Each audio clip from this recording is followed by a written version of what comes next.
I want to thank you all for coming out tonight, and I want to thank the candidates for coming, because it's important that we get to know the candidates before we vote. The format tonight is that we will start out with the candidates for 50th Ward Alderman. Candidate Muiz Bawani is here, but please hold your applause. And candidate Deborah Silverstein indicated she would not be able to make it. Could you please hold? Also, I want you to know that tonight's event is being videoed, and we will make the link available probably late tomorrow or Saturday, and you can get it to people who were not able to come tonight. We're going to start out, as I said, with the 50th Ward Aldermanic candidates, and Mick Dumke, currently with Block Club Chicago, formerly of, hold your applause please, formerly of ProPublica, is going to moderate. Then the second part of tonight's forum is dedicated to the 24th District Police Council candidates. And they will come up and introduce themselves, say why they're running, and you will also be able to ask them questions using the index cards. So without anything else, I'll turn it over to Mick. Thank you. Thanks, Evelyn, and thanks again to all of you for being here. It's very important, of course. We all are out because we believe in the democratic process, small d, democratic process, and we want to hear from the candidates, and we want to ask our questions and engage in a lively but respectful conversation. In that spirit, I'm going to ask all of you, in addition to silencing your phones, to please be respectful and restrain yourselves throughout the conversation we're having up here. By that I mean, please do not cheer, catcall, talk smack or whatever while we're having the conversation. Appreciate that a lot of you are for or against particular candidates, but in the interest of time and just to make sure that, quite honestly, I don't feel like moderating the crowd as well as the conversation. So please just kind of hold off. Afterward, you can talk or cheer on your candidate or heckle your opponent on your own sidewalk, or your own driveway, whatever you want to do, okay? Appreciate that very much. Want to get started by asking our aldermanic candidates to introduce themselves. Currently, it's pretty clear who's going to go first, so.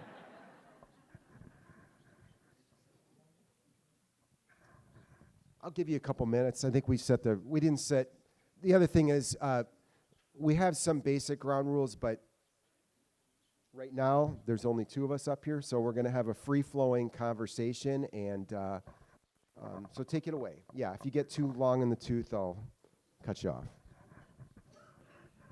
Good evening, everyone. Grateful to see so many people present, and my gratitude to the organizers of this event. My name is Muiz Bawani. I'm a Westridge kid. I'm a public school teacher, and I'm somebody who reimagines and thinks about this community extensively and loves it for everything it is.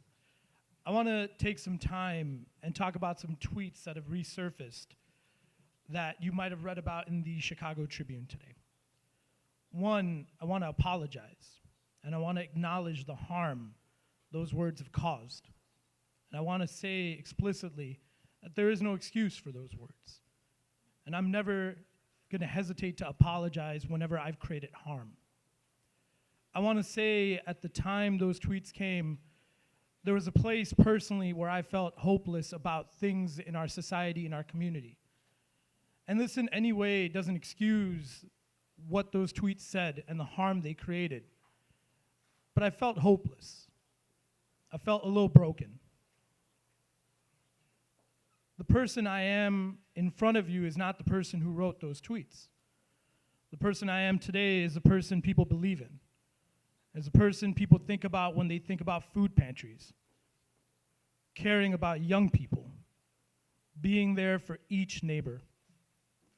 This is the reason why neighbors have asked me to run, because they looked at me and they felt, here's someone who sees every single day the humanity of people.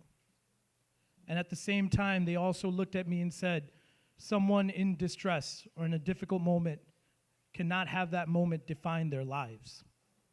And I'm extremely grateful for people who've been in my corner. And I'm extremely grateful that we're working for a ward that uplifts the dignity of people in ward services that includes language accessibility, that looks at public safety holistically and thinks about what our young people go through, thinks about a mental health response, that looks at ward democracy as a means of uplifting people, that participation in community-based efforts are truly something to love and adore.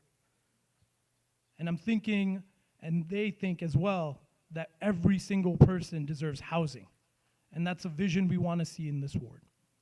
I want to extend my gratitude, and I want to continue this conversation with you today, tomorrow, and every single day moving forward. Thank you.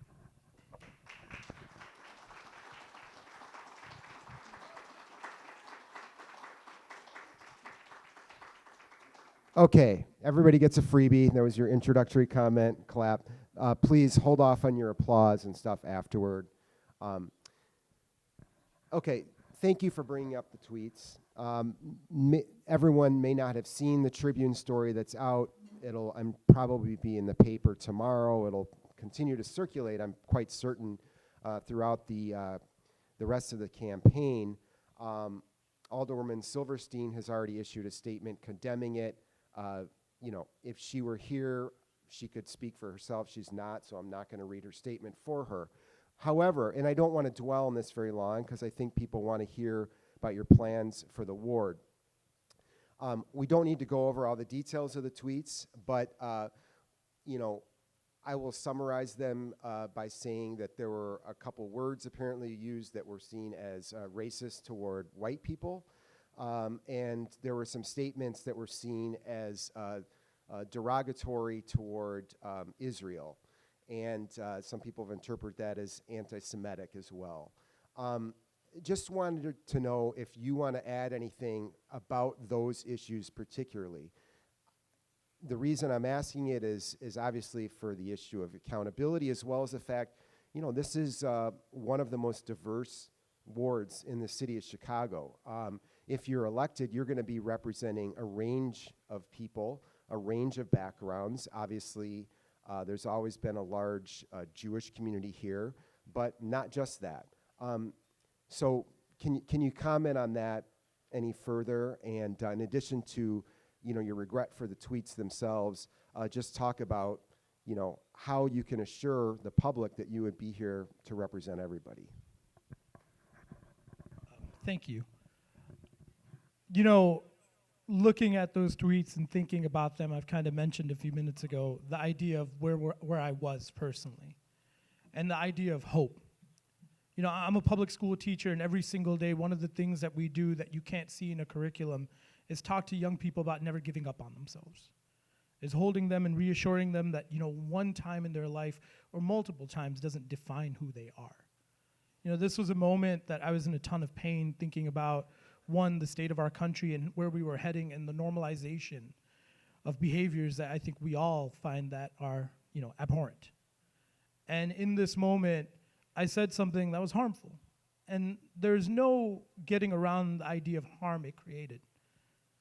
But in the same capacity, when I think about this neighborhood and I think about my father's journey as a taxi driver, as someone who met every single person from every single space, people who helped him pay rent, people who cared about me and gave us childcare, people who thought about us whenever we were struggling with rent, with food.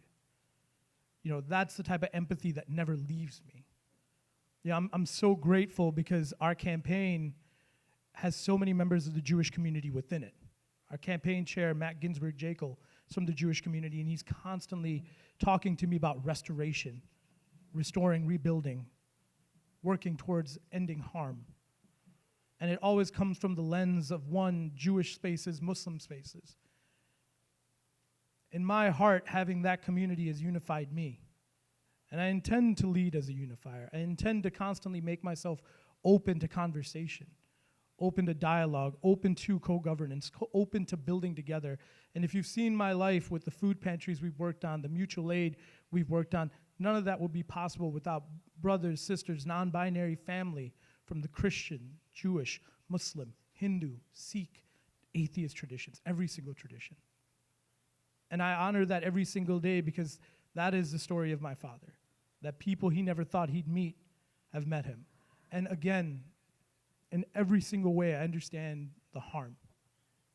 You know, part of who I am is I think deeply about suffering. I think about the people who sleep in Warren Park, the people in our community who don't have anybody who stands with them. And in any capacity, no one should be suffering. You know, it sounds very simplistic, but my heart is always dwelling on this and the feeling of people and what they're going through. There is no excuse for that language, but in the same capacity, we can restore it. I believe in restorative justice. I believe in conversations. I believe in learning. And I've been grateful that every single day people have turned me into a person that I'm more and more proud of. And those people come from every single space. Thank you. No applause, please. No applause. You mentioned restorative justice. Let's talk a little bit about justice. Let's talk about public safety, which is one of the greatest concerns of residents across the city, including in the 50th Ward. What, in your estimation, is going on? There has been obviously a spike in crime across the city. The 50th Ward has suffered a number of high-profile crime incidents, shootings, homicides. What do you think is going on, and what do you think you would be able to do about it as an alderperson? I think you can't disassociate the conversation about what's going on in our neighborhood with the reality of years and years of disinvestment. The reality of closing mental health clinics, which was a severe mistake we made 12 years ago, leaving the most vulnerable people in our community helpless. And that was a vote that the 50th Ward and the alderperson voted for too. I think it's important for us to understand that we can answer public safety immediately, but we also have to think about the role of public safety over the duration of our young people and our lives and the lives of others. On the public safety end, I believe aldermen do have power. I see it as, for example, supporting the treatment, not trauma ordinance, which I think is incredibly important because it does two things. One, it reopens our mental health clinics, our public mental health clinics, and it extends it. Two, it moves 200 positions to the Chicago Department of Public Health. The Chicago OIG dashboard says 38% of calls that the police have received, our emergency lines have received, are non-armed responses, people in crisis. The police should not be sent when domestic violence is occurring. They're not trained for that. The police are not trained to handle a mental health issue. The police are not trained when young people are arguing in a park. The police are not trained when somebody overdoses. In the reality of our country, we built an emergency medical system, EMTs and paramedics, overnight. And now we have a chance to build a system that answers people in crisis that doesn't require armed response. Additionally, I think very deeply about the idea of public safety in this sense, because if we approve this position, we allow the police to police, right? Those positions that are open handle the call of non-armed response, and the police can worry about carjackings, they can worry about catalytic converter thefts, the murder clearance rate. We need to reopen an Office of Gun Violence Prevention. And at an aldermanic level, we need to think about intervention and how much money we spend on it, especially with young people. In 2020, CPS created a program at every school called Behavioral Health Teams. What could it look like if the alderman was aware of young people who are chronically truant, was aware of the conditions that they're living in and their families? What would it look like if the alderman came to visit students who had been suspended or are close to being expelled to say, we're in your corner, we love you? What would it look like if the alderman was wrapped in these spaces? And lastly, the importance of communication. Yesterday, the mayor in City Hall during the council meetings pointed out to Alderwoman Silverstein that she is not in touch with the beat officers. She is not in touch with the other officers and the chief superintendent.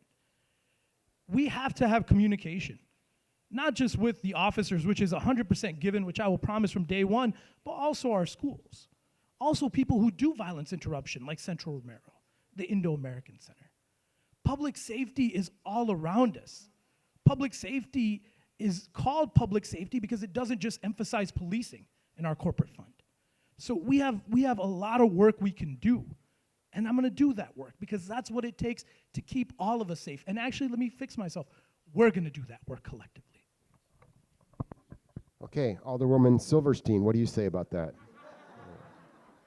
It's a lame joke, but one I will continue to make because she chose not to arrive. And this, I can tell you from personal experience that this forum was in the works for weeks. And that was just the part that I was involved in it. And the West Ridge Community Organization has held these forums many times in the past. I moderated one 4 years ago in which Alderwoman Silverstein did participate. So I find it very disappointing that she was not able to make it tonight. Let me follow up on your answer. So, as you know, alder people traditionally, alders, aldermen, alderwomen, their job has been seen sort of twofold. Primarily, they've been seen as caretakers for the ward. The late Alderman Burton Nateris, who represented downtown for decades, used to say, we're janitors. We're just janitors. We just clean up the ward. They're also supposed to be legislators. I and others have documented how that job is often not done very well, if it's done at all. But the reason I bring this up is because one of your primary roles will be to frankly vet, vote on, critique initiatives from the mayor's office. The mayor in this city drives most of the policy initiatives. So Mayor Lightfoot, if she were listening to your comments a moment ago, I'm pretty sure would say, we are funding violence interrupters. We're starting a mental health response team, calls network. We're getting this stuff going. Crime is on the way down.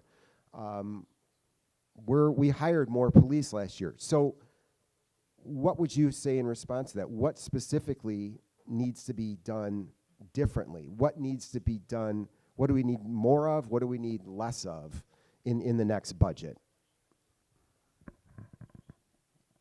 I think it's important that many of us recognize that, we have these moments where crime does dip, right? But then it pops back up, and then it continues to grow, and then it re-evolves in different ways. I don't think in any capacity we can avoid a discussion around the idea that mental health and the public mental health clinics need to be reopened, need to be extended to our schools.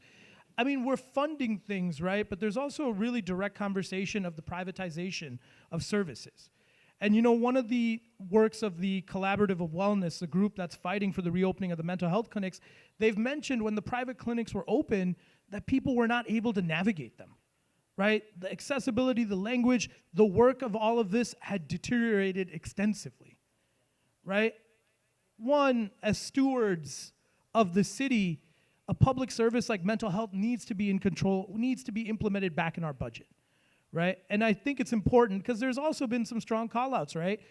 On the Sun-Times, they had mentioned that police are not deployed in areas where shootings are the most prevalent, right? There is a mismanagement of resources. And we have to look at that deeply. We can't say we're throwing money at things and then all of a sudden say, wow, it's working when it's not. So I think it's important, the role of an independent city council. I think it's also important to consider what we're privatizing versus what we have as public. Okay, let me ask you another very specific thing that is likely to come up in the next 4 years. Mayor Lightfoot, as well as most of the people running for mayor, not all certainly, but most of them have vowed in one fashion or another to increase the police presence in our neighborhoods.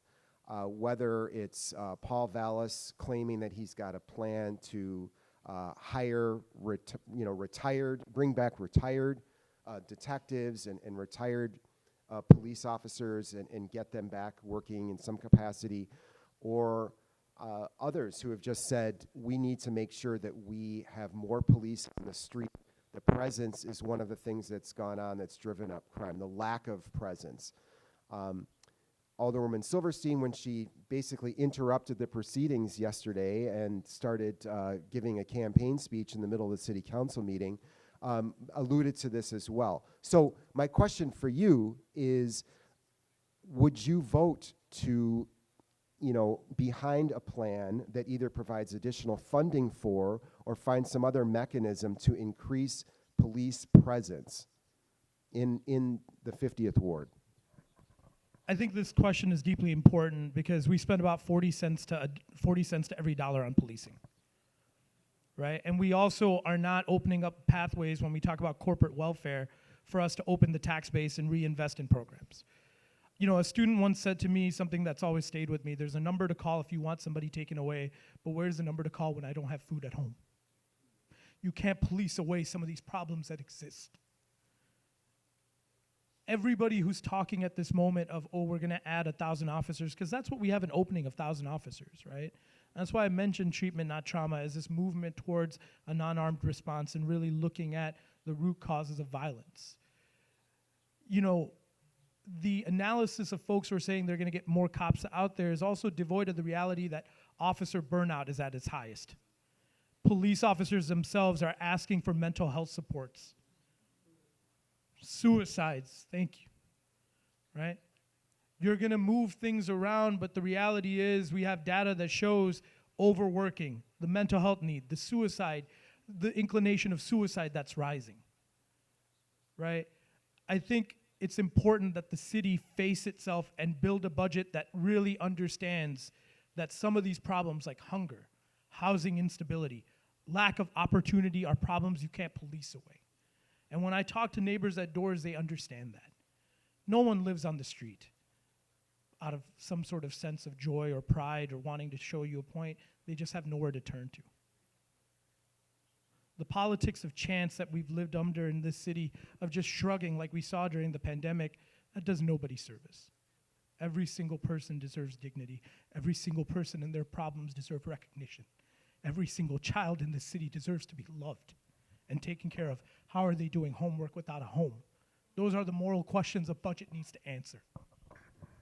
Okay, so does that mean you would support filling those 1,000 police positions that are currently unfilled? I mean, we have an example like treatment, not trauma, right? I don't think, people when they talk about the beat cop example, what are they talking about? They're talking about relationships. Relationships are deeply important interventions. How many people in your lives have been there for you in your tough moments, that have stopped you from doing something that you will probably regret? That's how young people are. We live in a society that looks at young people as their nails and we're hammers, right? If we're talking about openings, Mick, this question is a bit difficult, and I'll be vulnerable about it, because what are we looking to solve, right? Well, if we're you saying mentioned murders, we're looking to solve murders. Absolutely. We're looking to solve carjacking cases. Absolutely. And that can happen through a reallocation, right? Should an officer respond if a cat's in a tree? Should an officer respond? I don't think officers are responding Sorry. to cats in the tree. I'll give you a I better mean, honestly. example. So Mosaic Elementary, for example, over the summer, there were 8 different young people, right? 8 different teams. If you play basketball and you go to a court, you call next, right? And an argument broke out, and an officer was called. Would you want an officer handling a situation where young people, the root cause of it is they lost their basketball rim at Lerner and Chippewa, right? We have solutions to these things. We have ways to uplift people out of poverty. We have ways to uplift our schools and fully fund them. We have ways to engage social workers with people who are in crisis. So I'd have to look at that, right? But if people are saying, for example, you want a beat cop, I think that's a fair ask, right? But I want you to think deeper. What is the purpose of the beat cop? You want somebody who knows the community. You know who else knows the community? You and your neighbors. You know who else knows the community? Teachers. You know who else knows the community? Social workers. You know who else knows the community? Business owners, working people. we got other things to talk about besides just crime and policing, but I do think this is really important. So one of the reasons we don't have what's called beat integrity, where police officers are not assigned to the same beats for a long period of time, and therefore they often don't know the community, they don't know the beats, just like what you're talking about. One of the reasons that system broke down was because a couple of things. First of all, staffing levels dipped. Second of all, specialized units were created. So police officers were sent to places where there were a higher concentration of shootings and other kinds of crimes. So, you know, it's a complicated question, right? And the answers are complicated. I hear you talking about the mental health stuff, but that isn't going to solve a murder case, right? Up front. So are you telling us right here that you want to find a way to do both of these things, and how specifically would that work? I don't think everyone out there probably wants to hear about more police on the street. Yeah, I mean, we're talking, yeah, absolutely about a complicated issue, right? I mentioned earlier the Office of Gun Violence Prevention. If we are in a position where we're responding to those 38% of calls that are coming through our emergency lines that are non-crisis related, right, or non-armed related, then we open up the opportunity to allocate police officers into different spaces like the murder clearance rate, right? That's what I'm angling towards too. I think it's important that we think about what has been kind of the simplification of crime, right? Throw more police officers at it. But we've also seen a reality of payouts in this city for police misconduct, right? We're also struggling in this moment to pass the Anjanette Young ordinance that bans no-knock warrants. Right? Like, there's some serious consideration that needs to be given. I'm absolutely for dedicated time for detectives and officers and extreme dedication to looking at murders. No doubt. But if we have to be pragmatic and think about where the state of policing is with 1,000 openings. 2, we have to also be realistic that this work of answering shootings and answering murders also connects to disinvestment. Also connects to hopelessness, loss, school closures. It's a very nuanced issue, and we deserve nuanced work, and we deserve work that acknowledges the nuance.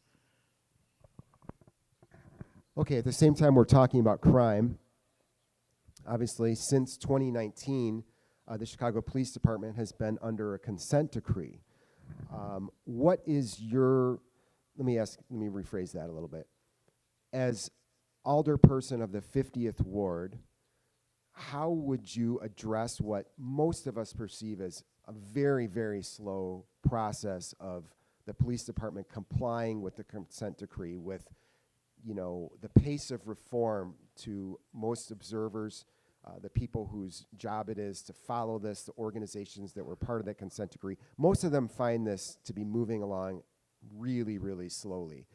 What would you be able to do, and what would you do as the leader of the 50th Ward, a member of City Council, to move things along? Or am I wrong that things aren't moving slowly? I think working in coalition with different community groups and working as a collective, right? We're seeing a chance in City Council where we've seen a lot of retirements, right? And we have an opportunity in this moment to create coalitions that push for this reform to speed up. We cannot in any capacity be in a situation where we've been given feedback from OIG, we've been given feedback in different spaces that say these are the things that are necessary to reform, and also think deeply about the money we've paid out and where the resources are being evaporated from. So I would work in coalition with community groups. We've seen what coalitions look like with the creation of the ECPS, right? Empowering Communities for Public Safety, and how that can improve the relationship of police and how that can improve public safety. So I would work in coalition in tandem with folks like Alderman Carlos Ramirez Rosa and different orgs to make sure that we're actually speeding up this process, because I do think it's slow. Thank you. Alderwoman Silverstein? Still not here. Okay. Okay. You and I are here talking about your potential representation of the 50th Ward. Dude, you don't even live in the 50th Ward. Seriously, tell us about your take on how the ward remap process actually left you out of this ward, and more I think not importantly, but more to the point of, as an alder person, what would you do, what would you advocate for to address this ward remap process, which seems like the ultimate insider's political game to most of us? Yeah, it needs to be democratized. As someone whose father is so excited about democracy every day, right? Like my dad used to wake me up on election day, be like, "It's time to vote," and I'm like, "Dad," I would repeat like on CNN, "If we stay in line, we can still vote," right? And my dad's like, "Let's be the first to vote." Man, I love that man so much. This remap is a little bit painful because the way I grew up, like, I have a nice apartment now. Like I have like sunlight, and I have plants, and I've got 3 cats, 2 strays, 1 surrendered, and they can roam around. And I've never had that before, So I'm a little emotional because I won't be able to vote for myself because I wasn't, we couldn't get legal clarity on like moving in, right? But to answer your question, people should be allowed to vote. We should be allowed to decide these things.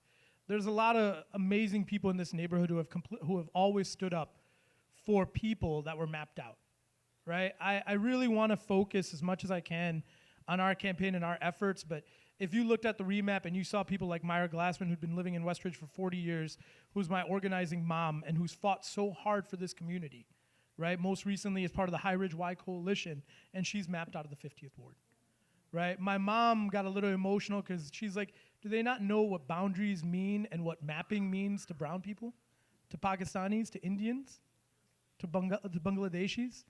And I was like, Mom, I love you, and I feel like there's a lesson coming on here.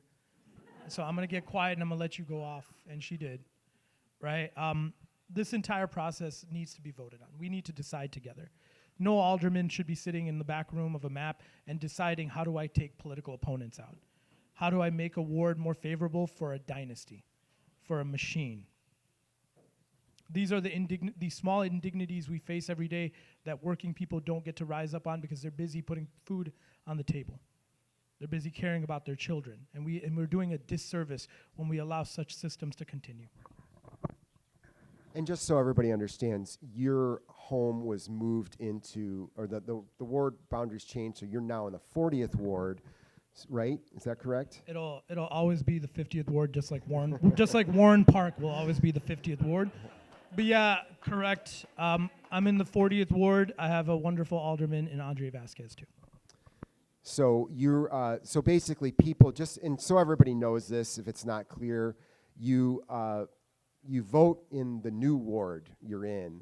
Alder people serve the current ward boundaries until the new city council is inaugurated in May. But for voting purposes, you're already going to be voting in your new ward if the shift affected, your home. Correct. And my apologies to anybody right now who's getting this news. Because, when you knock doors, people are genuinely like, I'm in what ward now? Yeah, I mean, that's a part of this, right? That people don't even know anymore. People were excited about certain things. People were working on projects in different parts of their neighborhoods, and now they no longer are involved in those spaces. So yeah, that is correct. You're still in the ward you're in right now, but when you vote, because once the alder people are sworn in, that's when the map goes into full effect. But you will be voting for the map. You will be in part of it. And additionally, this is a process that happens every 10 years, right? It's meant, quite honestly, to create a map that moves population around, right? And in many cases, in a lot of people's cases, it's not used for those reasons, right? It's used for political advantageousness. Yeah, every ward is supposed to have roughly the same number of residents, and it's done after the census to incorporate, changing race and ethnic populations to comply with civil rights law. So there is a good reason for it, but you're right. This has traditionally been used to map out opponents, map in places where turnout is perceived to be more or less favorable, et cetera. In fairness, Alderwoman Silverstein has claimed that she did not purposely try to map you out of the ward, that she hadn't even heard of you or didn't know you were running until long after the ward map was put into place. That's what she has said on the record. You had mentioned people sleeping in Warren Park a few minutes ago. There's a very visible rise in our homeless population in Chicago. And I don't think it's just visibility, people who work in the trenches, as it were, people who try to take, assessments of those who are living on the streets and so forth, has said that this is a growing problem. It's been growing for a while. So the question again I'm getting to is, how do you see this homelessness affecting the 50th Ward in particular, and what could you do about it as a member of the City Council? To be vulnerable, one of the more difficult conversations at the doors is the dehumanization of people who are unhoused, right? One thing that constantly catches my ears, my heart, every part of me, is when a neighbor says, "I don't want this place to become like Toohey Park," referring to the 49th Ward. And, I really think about what it means for somebody to be living on the streets. You don't know a lot of things until you see your parents tell you that we're no longer going to live in a place. And that's the story of my childhood with evictions. And that's the story of a lot of my young people.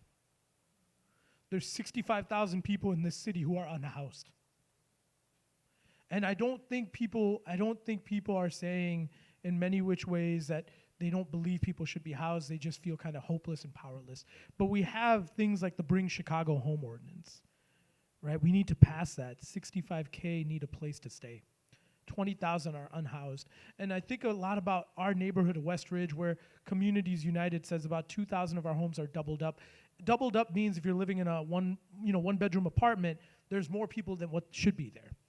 And if you knock the doors in this neighborhood and you go down by Stone, by Clinton, and you see 10 people's name on a one-bedroom. And being Muslim, my dad used to just say all the time, we got a roof over our heads. But people deserve better. Right? And we have to really think about this. We have to think about the needs. Like some people have mentioned, we'll get mental health care. But, there's no amount of mental health care that can support somebody who's living on the streets. Look how cold it's been the last few days. How do you feel about that? What do you think about that?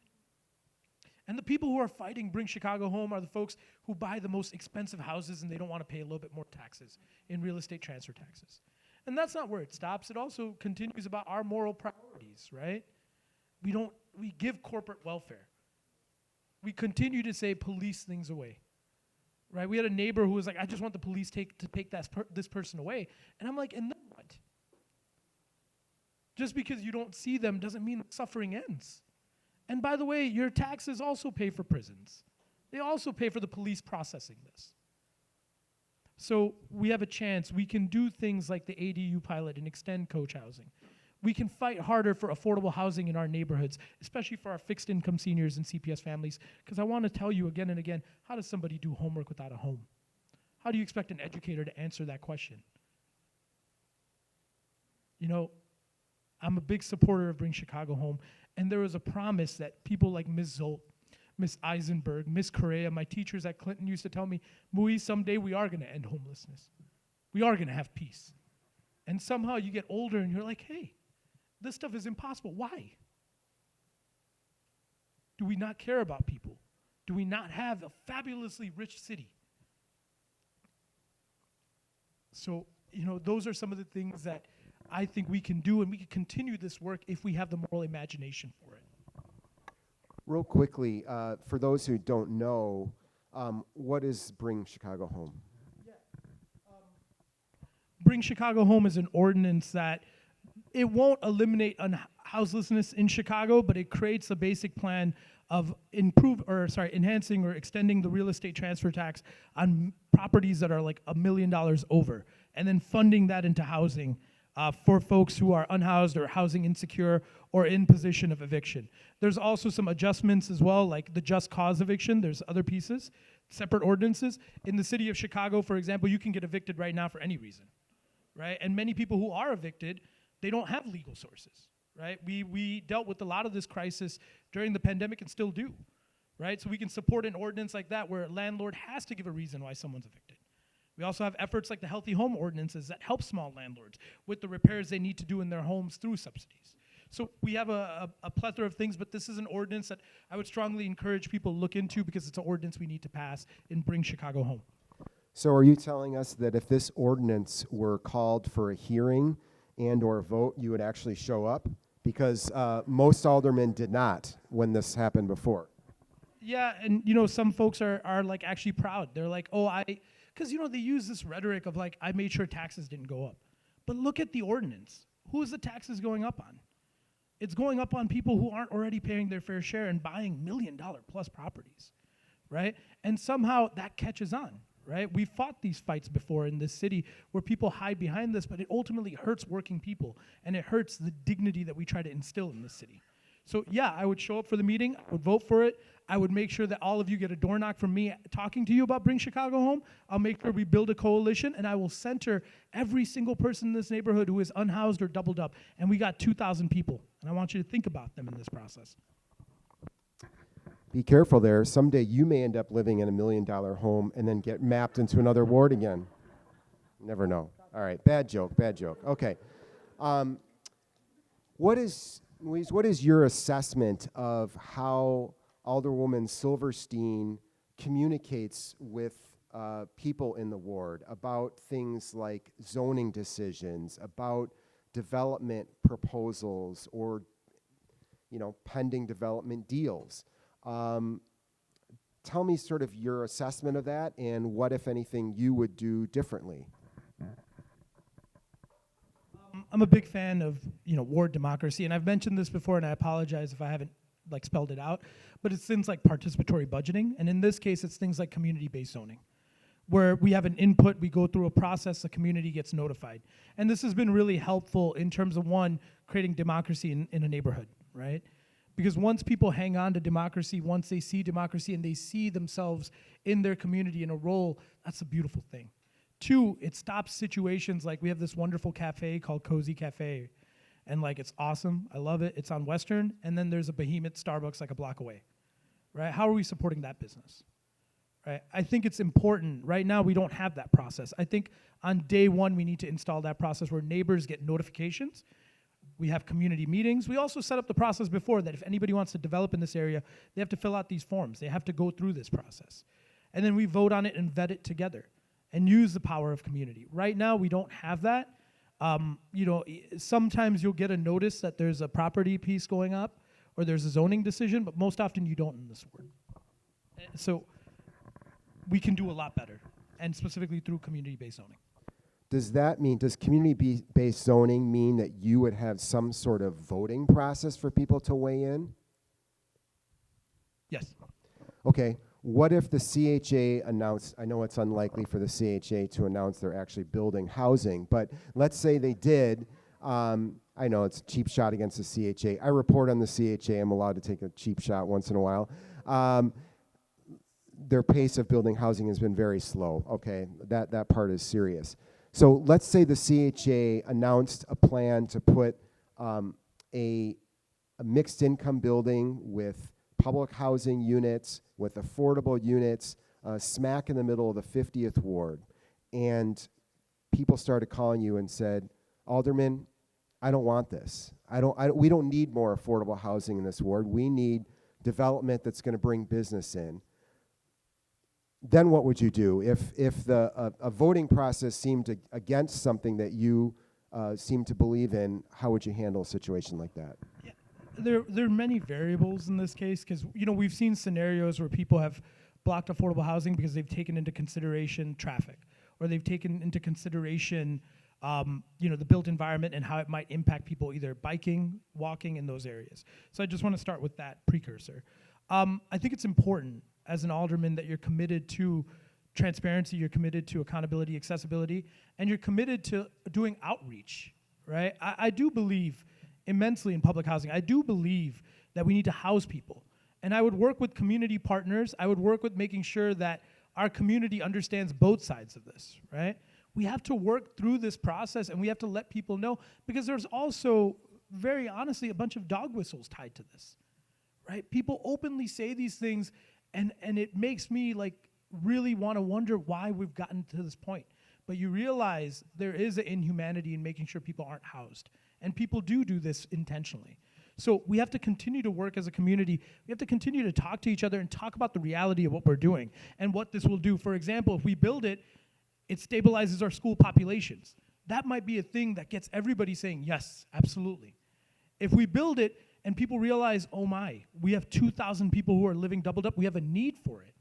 That gets people to change. So this entire process is rooted in also getting information out, working with community partners, working with advocates, listening to people who are against it, and really understanding what their needs are. Because I've seen some community meetings where someone's main purpose of their argument was they were worried that this would also end some green spaces in the area. And what did that yield? That yielded an affordable housing building with a rooftop garden in the 33rd Ward. What did that yield? An urban garden around it too. We can work together. There's no reason for us to shy away from information, talking to each other, and organizing. It actually makes the community healthier. You might actually get a friend out of it, right? Sorry, that was a bad joke. Bless you, whoever laughed. Okay, our nation's muddled, to say the least, policies on immigration and refugees are affecting the city of Chicago. Everyone in here probably knows that more than 5,000 people have been bused into Chicago as part of a political stunt by the governors of Texas and Florida, and even the Democratic governor of Colorado.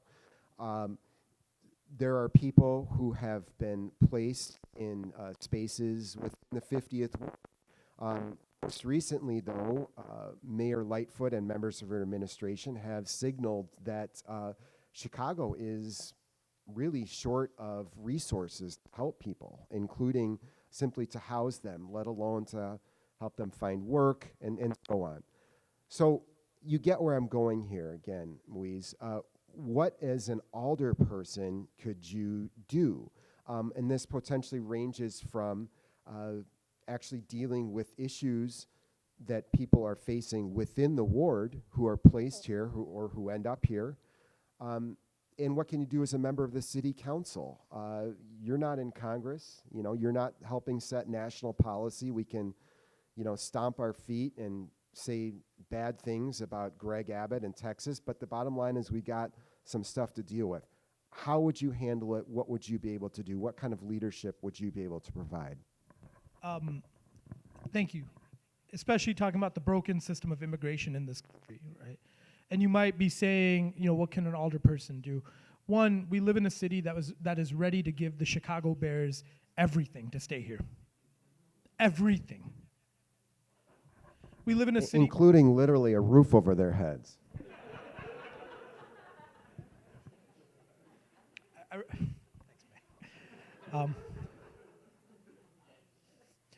man. We live in a city that was willing to that is going to give, right? And you've seen this, right? The mayor is getting money from the owner of the Chicago Fire because they've given away CHA land.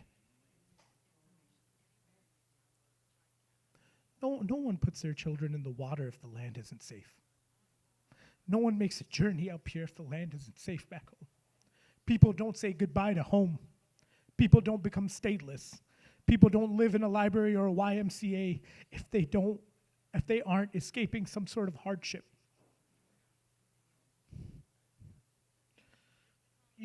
Part of this immigration journey for our parents is like the realization of how much I don't know my family. That there are people home that I'll never meet, maybe, that have passed on. I have a lot of sympathy, and I hurt that we are seeing these people being used as political football. For what?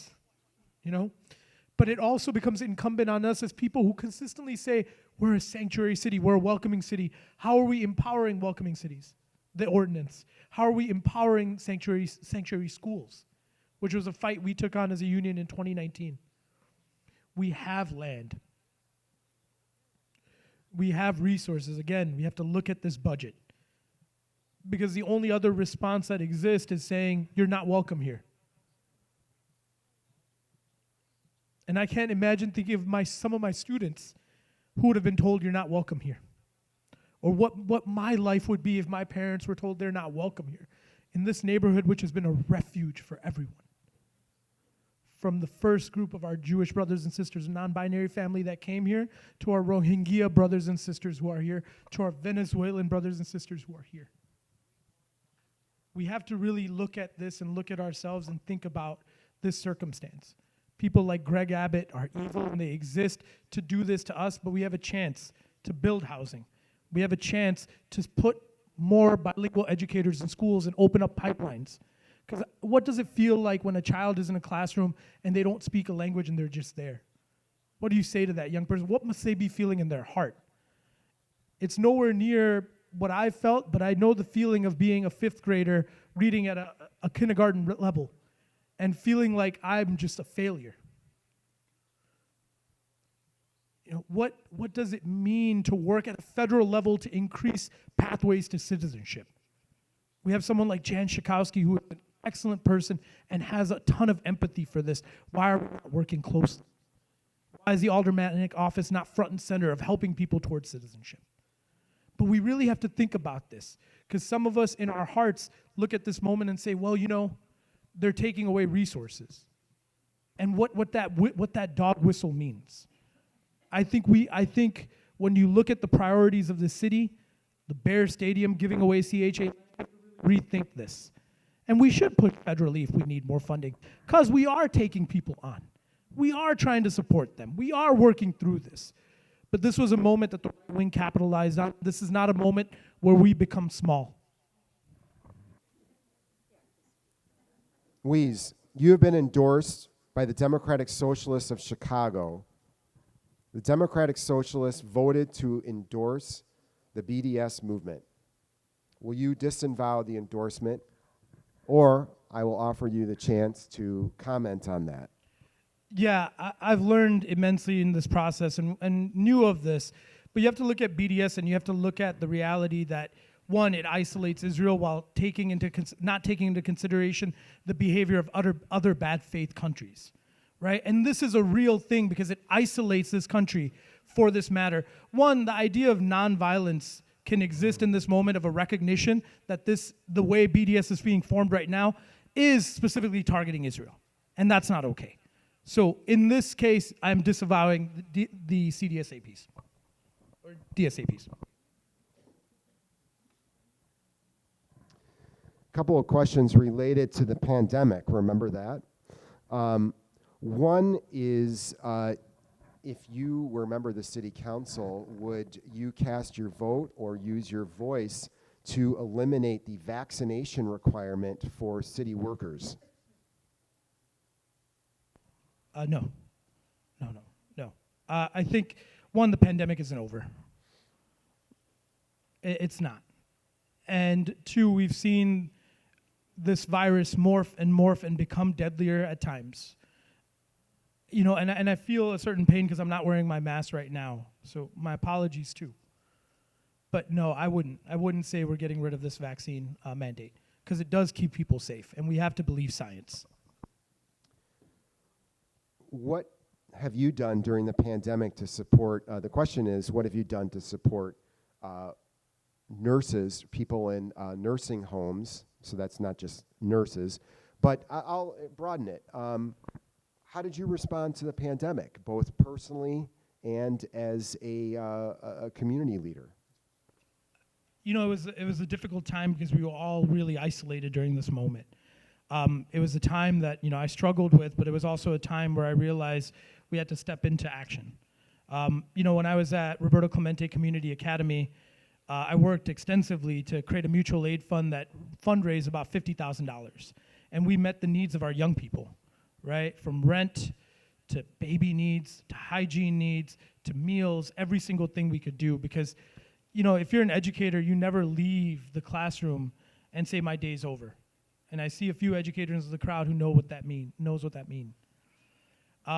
So we did this work in mutual aid. We made sure that we also were resource navigators, like putting people in touch, because there were many communities that didn't know anything about the eviction moratorium, yet they were still being forced out. Just really inhumane things.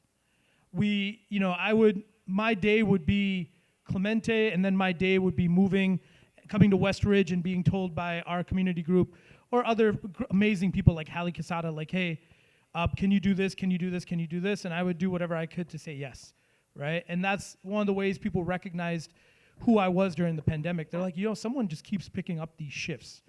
Someone keeps dropping off groceries. Someone keeps jumping to this. And that's one of the things I did during the pandemic, to make sure people were supported and that we were humane in a very inhumane time. In terms of nurses and our home health care workers and folks who are essential, we organized car caravans for their rights to make sure they were getting hazard pay, PPE. We made sure to try to get PPE into spaces like Clinton Elementary. Anywhere where people were essential workers, we responded. The pandemic really, right now many of us might think it's over, but those early stages, we lost so many people. There's still people trying to put together worlds. We lost people who jumped into the pandemic, nurses, healthcare workers, because they believe in the humanity of people. And we have to honor them every single day to think about this process and think about how we can continue to support folks struggling through this, because the pandemic is not over. Cool. A couple more here we'll get in. And I say this just in the interest of time and everybody else. As much as you can, try to keep your... I think everyone appreciates a thoughtful answer, but also try to keep them as tight or crisp as you possibly can. There's a couple questions about parks. The park system probably deserves its own forum at some point here. As an alderperson, you don't have direct control over the parks. There's a park district board that is supposed to be doing that. Unelected, by the way, appointed by the mayor. But you certainly would have some influence as an alderperson. So these questions are, one is about programming. The questioner says there is a lack of programming for teens in park district facilities here in the 50th Ward.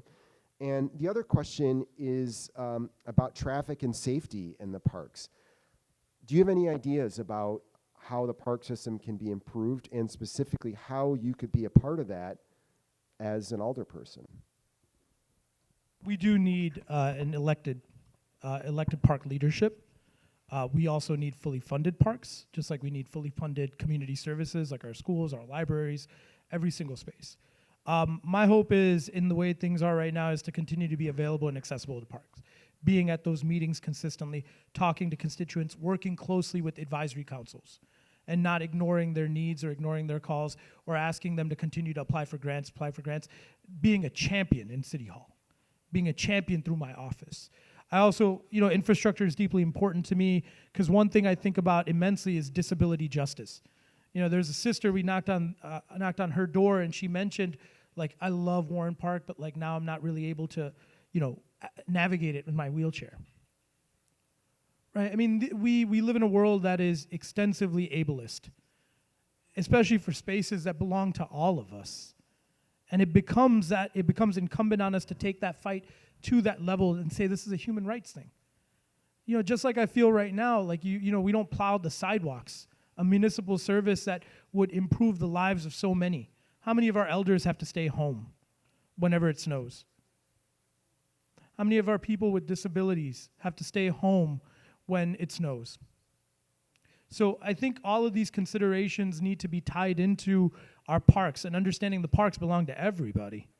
They deserve to be fully funded. They deserve to have councils that are from the community. They deserve all the way at top to be voted on and elected by community. It's all right. I'm not particularly good at it myself, as everyone can tell here. So my friend and former colleague at the Chicago Reader, Ben Jarofsky, will be very excited to, when the word gets back to him, that I am going to ask this question. We'll be talking about tax increment financing, which he has written about for 20 plus years. So the TIF program, again, deserves its own forum, but basically it absorbs roughly $500 million a year in property tax money. Do you have any thoughts on what you would do as an alder person, as a member of the city council, about TIFs? In some places, they actually do support things like affordable housing. They can have been used to subsidize businesses in disinvested neighborhoods. They've also been used as a slush fund for mayors and certain alder people to dip into when they wanted to. So, any thoughts on tax increment financing? I believe there's at least one, maybe two districts that touch on the 50th Ward. What would you do about it? What's your take on it? Yeah, TIFs deserve their own forum, and myself, for me, my desire for TIFs is to become more democratic, to open it up to people.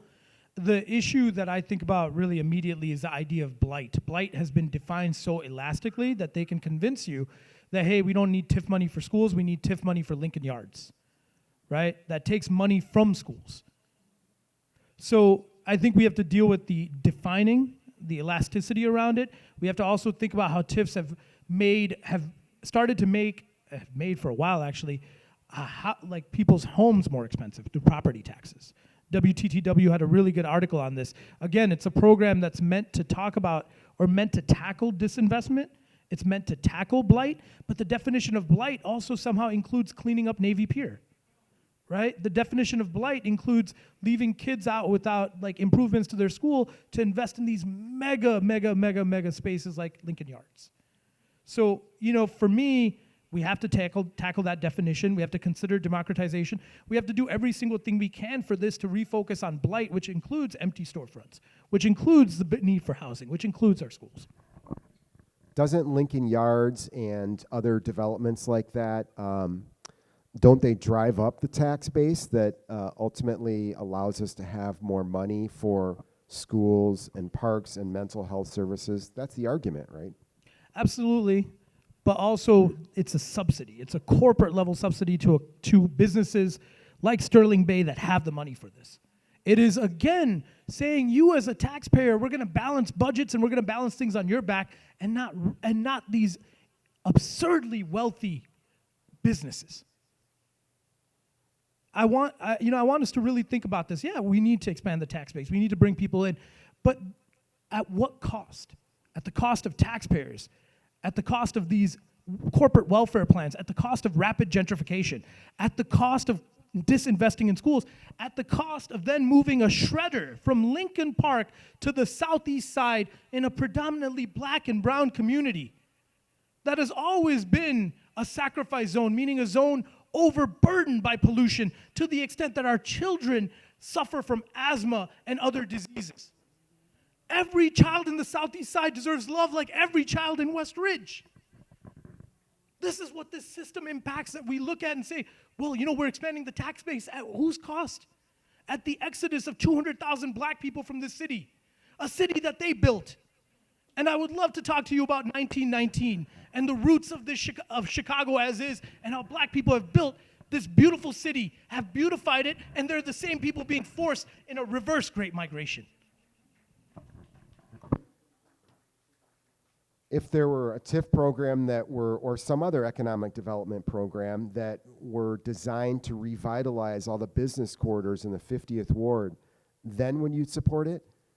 It's easy to talk about, Yeah. Quite frankly, it's easy to talk about a development, Lincoln Yards, it's in somebody else's ward. Sure. If there were a version of Lincoln Yards that was helpful to the 50th Ward, then what would be your take on it? This gets at your sort of joint responsibilities as a citywide legislator, which most alder people don't spend much time thinking about, quite honestly, versus your job as the ward caretaker.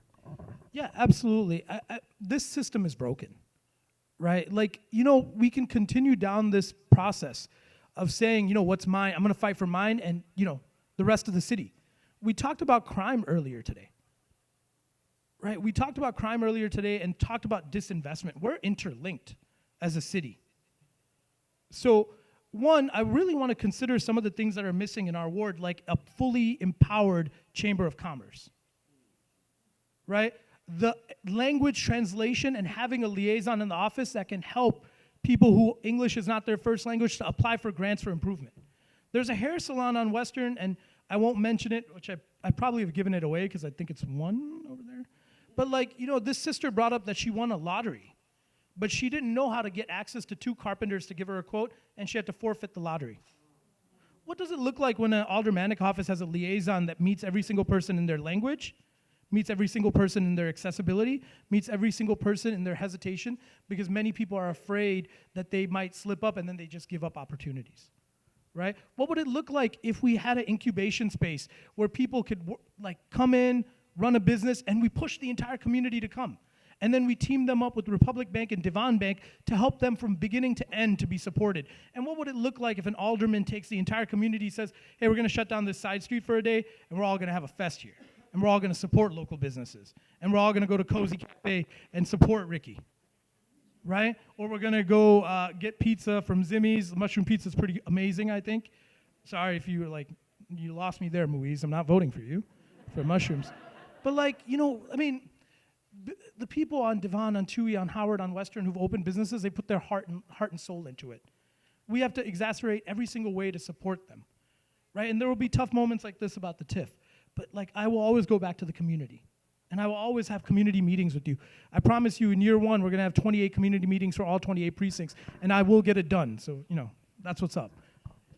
All right, I think we're getting close to out of time. There's just a couple things I want to ask you. You can give really short, like yes or no answers.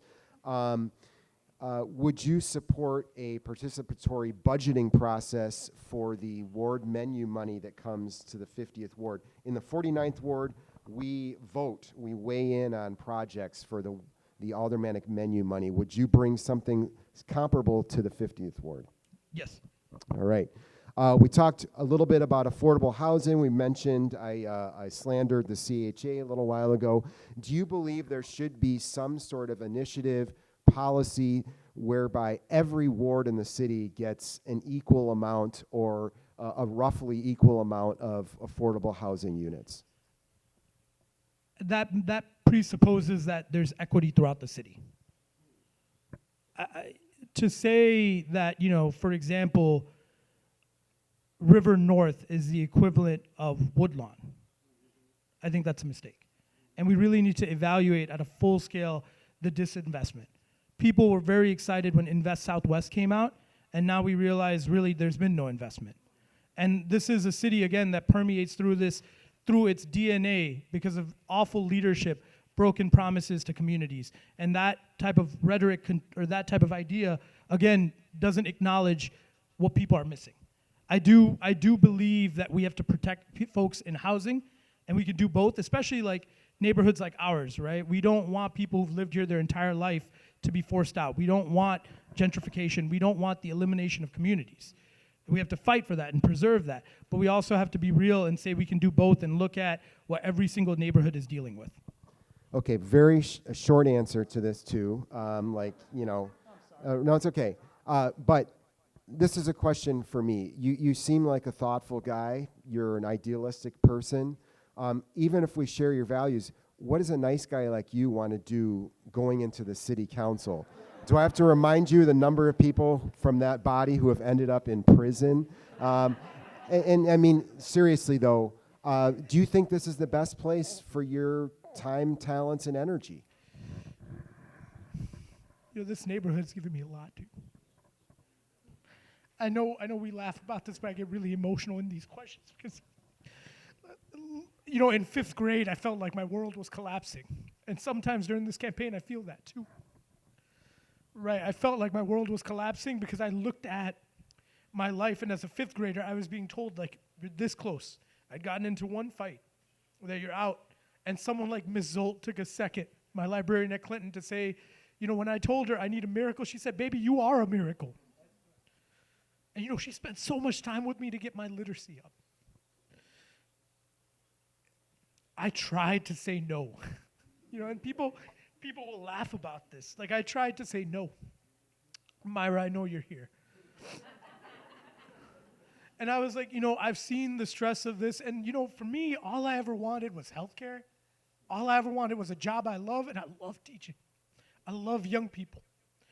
And all I ever wanted was an apartment where I could have cats, maybe a dog. I really want a dog too, and some plants. That's all I ever wanted. But, you know, then somebody calls my mom. And come on, man, like, don't call my mom. You know, somebody calls my mom and says, like, you know, this is this. And then my mom reminds me of everything we struggled through. And says, you know, if you feel you can improve the lives of people, it becomes incumbent on you to try. I don't know what'll happen. You know, I don't know what will happen. I don't know if on March 1st we'll say Alderperson Bawani, or I'll be back in school on March 7th. But there's a thing about this area. You know, there's a pain people go through. And if I can in any which way alleviate it, I will. And in the same capacity, if I've ever created pain, which we talked about in the beginning, I will apologize and I'll always be there to have this conversation with you. Because people suffer too much. And maybe I lose sight of that sometimes, but in my deepest moments, like being with you, and I know I'm crying, and my kids say Mr. Crywani instead of Bawani. In my deepest moments, I just want people to be okay. I just want you to be okay because somebody cared enough about me being okay. And I want us to live together. If I care about people in Chicago who are unhoused, I have to care about people overseas and hoping and dreaming that suffering ends and they live together. Thank you.